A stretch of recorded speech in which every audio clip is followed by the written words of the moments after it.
Անիևինյան թերթեյեմ, պարոն նախագահ, ձեր ուժն ակնկալում է վարչապետ Նիկոլ Փաշինյանի հրաժարականը, հեռացումը, կնշեք որոնք են հիմքերը, 2021 թվականի ընտրություններից գալիք ընտրությունները ինչով են տարբերվում, չնայած նրան, որ դուք նոր նշեցիք, որ հիմա ավելի շահեկան պայմաններ են իշխանափոխության համար, զուգահեռ կա տեսակետ, որ նախորդ ընտրություններին ավելի բարենպաստ դիրքերում էր ընդդիմությունը, կոնկրետ կասեք ինչ է փոխվել 2021 թվականից, շնորհակալություն։ Այսօր ամբողջ օրը դրա մասին ենք խոսում։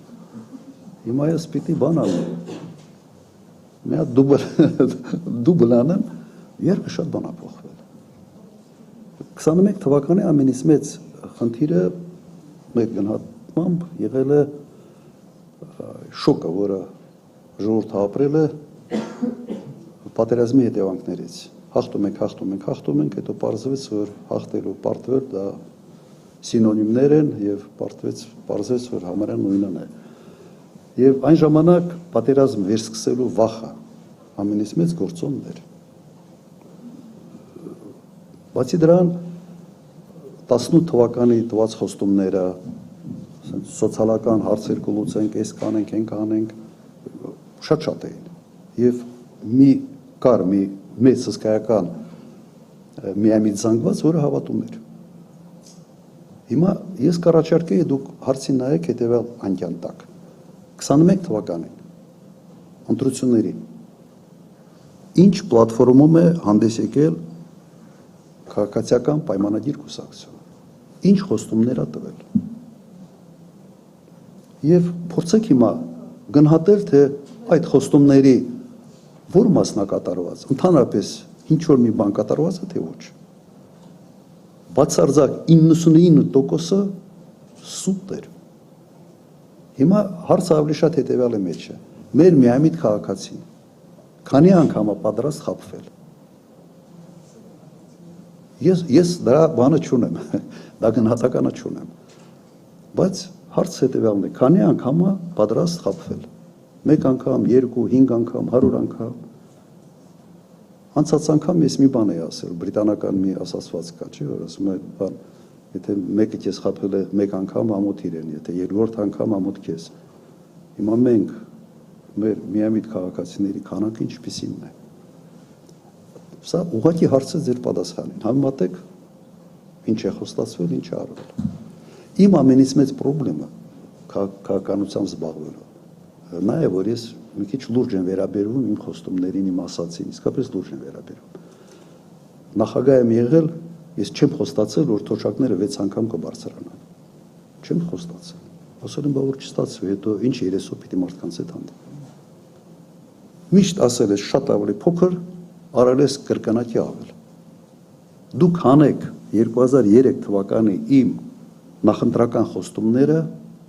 եւ թող մեկը ասի, որը չենք արել այն ժամանակ։ Ես էլ հիմա կարող եմ հանել 21 թվականի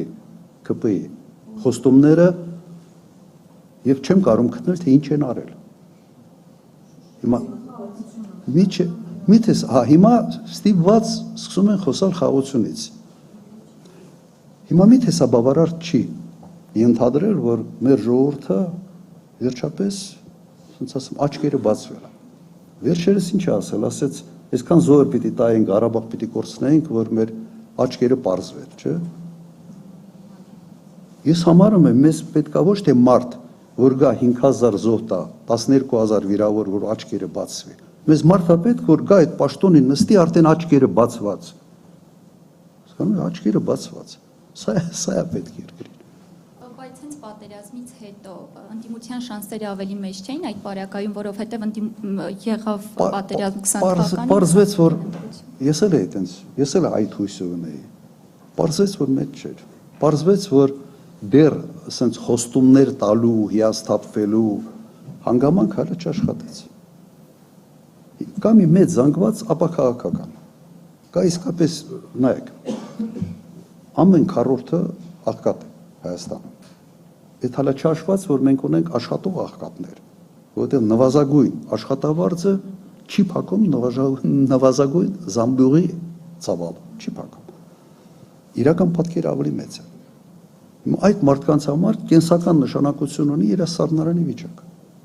Իր կյանքը լավացել է, թե չի լավացել։ Ես ենթադրում եմ, որ 21 թվականին դեռ այդ մարդկանց մոտ այդ հիասթափությունը չկար։ Կար պատերազմից պարտվելը, որը սկսեցին հապկի գրպանը, Ռուսաստանի գրպանը, ում գրպան ասես, չկցեցին հների գրպանը, բանակը էս չէր, են չէր, մարդունակ չէր,